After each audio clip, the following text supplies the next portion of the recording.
नमस्कार व्ह्यूअर्स, तुम्हा सगळ्यांचं स्वागत आहे आयकॉनिक एज्युकेशनवर। पहिला क्वेश्चन आहे या चॅप्टरमधला, तो म्हणजे चौकटी पूर्ण करा।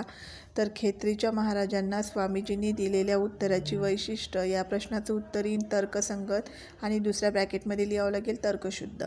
त्यानंतर दुसरा क्वेश्चन आहे वैशिष्ट्य लिहा, ज्यामध्ये पहिला प्रश्न आहे श्रीपाद शिला। तर श्रीपाद शिलाचं वैशिष्ट्य होतं ते म्हणजे पहिलं वैशिष्ट्य आहे की पाण्याच्या भरपूर वर होती आणि दुसरं वैशिष्ट्य आहे किनाऱ्यापासून समुद्रामध्ये 1-1.5 फलांग आत होती। त्यानंतरचा दुसरा क्वेश्चन आहे तो म्हणजे शार्क मासे। तर शार्क मासाचे वैशिष्ट्य जर लिहायचे झाले तर त्यातलं पहिलं वैशिष्ट्य आहे की ते माणसाला काकडीसारखे चावून खातात आणि दुसरं वैशिष्ट्य आहे की शार्क माशांचा जबडा इतका जबरदस्त असतो की त्यातले दात हत्तीच्या सुळासारखे असतात। त्यानंतरचा तिसऱ्या नंबरचा क्वेश्चन आहे हे केव्हा घडले ते लिहा। पहिला प्रश्न आहे परिच्छेद वाचल्यानंतर तो लक्षात राहील। तर जेव्हा मन, बुद्धी आणि डोळे यांची शक्ती एकत्र येते त्याच वेळेस परिच्छेद वाचल्यानंतर तो लक्षात राहतो। त्यानंतरचा दुसरा क्वेश्चन आहे माणसाची अंतस्थ चेतना फुलेल। तर याचं उत्तर लिहावं लागेल की विरोध आणि प्रतिकूलता जास्त असल्यावरच माणसाची अंतस्थ चेतना फुलते। त्यानंतरचा क्वेश्चन नंबर 4 आहे परिणाम लिहा। स्वामीजींनी ग्रंथपालाला आवाहन दिले तर याचा काय परिणाम झाला, तर स्वामीजी किती प्रामाणिक आहे ते ग्रंथपालाला यावरून समजले। त्यानंतरचा क्वेश्चन आहे नावाड्यांनी पैशाशिवाय स्वामीजींना नावेतून न्यायचे नाकारले तर या गोष्टीचा काय परिणाम झाला, तर याचं उत्तर थोडंसं मोठं आहे ते म्हणजे स्वामींनी एकदम त्या सागरात उडी मारली।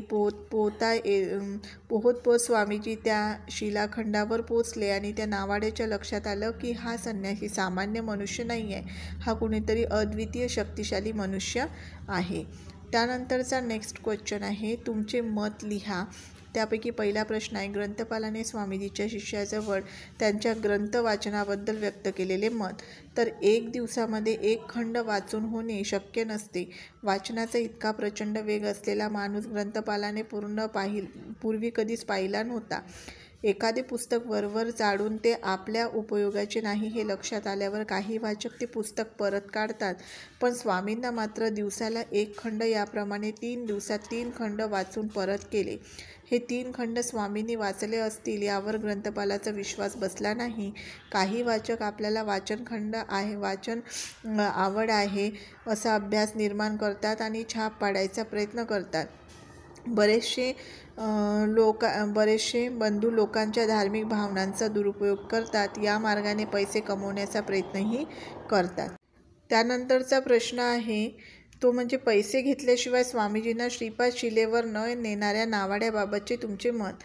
तर शिलाखंडापर्यंत पोहोचण्यासाठी नावेतून जावे लागणार होते आणि नावाडी तर घेतल्याशिवाय नावेतून पोहोचवण्यास तयार नव्हते। स्वामीकडे पैसे नव्हते। बहुतांश जणांचे असे मत असले की नावाड्यांनी स्वामींना पैसे न घेताच पोहोचवायला पाहिजे होते, परंतु ते नावाडी स्वामींची मोठेपणा ओळखत नव्हते आणि माणसांना पैसे घेऊन नावेतून इच्छित स्थळी पोहोचवणे हा नावाड्याचा पोटापाण्याचा व्यवसाय होता, त्यामुळे त्यांनी पैशाशिवाय सोडवण्यास नकार दिला। तसेच स्वामीचे मोठेपण त्याला ओळखू आल्यानंतर त्यांना पश्चाताप देखील झाला, त्यामुळे नावाड्यांनी नकार दिला यात मला कोणतीही चूक दिसत नाही। त्यानंतरचा नेक्स्ट क्वेश्चन आहे तो म्हणजे स्वामीजींनी खालील गुण दर्शवणारी वाक्य पाठातून शोधा आणि लिहा। त्यापैकी पहिला गुण आहे तो म्हणजे निर्भयता। तर या प्रश्नाचं उत्तर येईल की स्वामी विवेकानंदांनी एकदम सागरामध्ये उडी मारली। दुसरं म्हणजे मी आता 2-3 दिवस इथेच राहणार आणि तिसरं वाक्य आहे रात्री एकटेच सोबतीला कोणीही नाही। तर हे निर्भयताबद्दलचं गुण दर्शवणारे वाक्य आहे। त्यानंतर आहे मनाची एकाग्रता। ते रोज 1 खंड वाचायचे। दुसरं येईल की मी माझे मन कुठेही एकाग्र करू शकतो। तिसरं आहे मी जे वाचतो त्यावर मन केंद्रित केल्यामुळे माझ्या ते लक्षात राहते। तर मन केंद्रित होण्याबद्दलचे हे गुण दर्शवणारे वाक्य आहे। त्याच्यानंतर आहे दृढ निश्चय। तर स्वामी विवेकानंदांनी हिमालयापासून भ्रमण केले, हा त्यांनी दृढ निश्चय केला होता। ते रोज 1 खंड वाचायचे, हा सुद्धा दृढ निश्चयाचा एक गुण आहे. त्यानंतर आहे देशप्रेम. देशप्रेमाबद्दलची वाक्य येते की ज्या देशांची सेवा करायची आहे, ज्या समाजाची सेवा करायची आहे, तो देश तो समाज एकदा डोळ्याखालून घालावा. तर हे वाक्य त्यांच्याबद्दल असलेलं देशप्रेम व्यक्त करते. नंतर आहे वाचनप्रेम. इंग्रजी ग्रंथाच्या खंड वाचत असत. ते रोज एक खंड वाचायचे आणि ग्रंथांची 3 दिवसापर्यंत त्यांनी वाचन केले. त्यानंतर आहे खालील 2 प्रसंगातील फरक स्पष्ट करा. स्वामीजीच्या समुद्रात उडी मारण्यापूर्वीचे नावाड्याचे विचार आणि उडी मारल्यानंतरचे. तर उडी मारण्यापूर्वीचे जे विचार होते ते म्हणजे होडीतून माणसाची वाहतूक करणे, हा आपला पोट्यापाण्याचा व्यवसाय आहे, मग आपण त्यांना फुकटात का न्यावी, हे उडी मारण्यापूर्वीचे विचार होते. आणि उडी मारल्यानंतर स्वामींनी उडी मारल्यानंतर मात्र नावाडी घाबरला. त्याच्या मनात आले की या माणसाच्या वाटेत संकट आले तर किंवा दम संपला तर. त्यानंतरचा नेक्स्ट क्वेश्चन आहे आणि आता हे व्याकरणावर आधारित क्वेश्चन आहे की निर्भयपासून निर्भयता भाववाचक नाम तयार होते. त्याप्रमाणे तात वा जाडू आडू आणि पणा हे प्रत्यय लावून तयार झालेली भाववाचक नामे खालील तक्त्यामध्ये लिहायचे. सगळ्यात पहिला भाग आहे ता, तर याचं येईन सुंदरता आणि वीरता. त्यानंतर त्व, तर या प्रश्नाचं उत्तर येईन कर्तृत्व नेतृत्व. आडू दयाळू आणि मायाळू. पणा याचं येईन खरेपणा आणि खोटेपणा. त्यानंतरचा क्वेश्चन आहे खालील वाक्यातील अधोरेखित शब्दाचे विरुद्धार्थी शब्द लिहून अर्थ न बदलता वाक्य पूर्ण करा. सर्वांनी बेसावध राहून काम करू नये, तर याचं उत्तर येईल सावध. गाडी वेगाने चालवू नये, तर वेगानेचा अपोजिट येईल हळू. नंतर आहे शिळे अन्न खाऊ नये, तर शिळेचा जो अपोजिट शब्द राहील इथे तो राहील ताजे.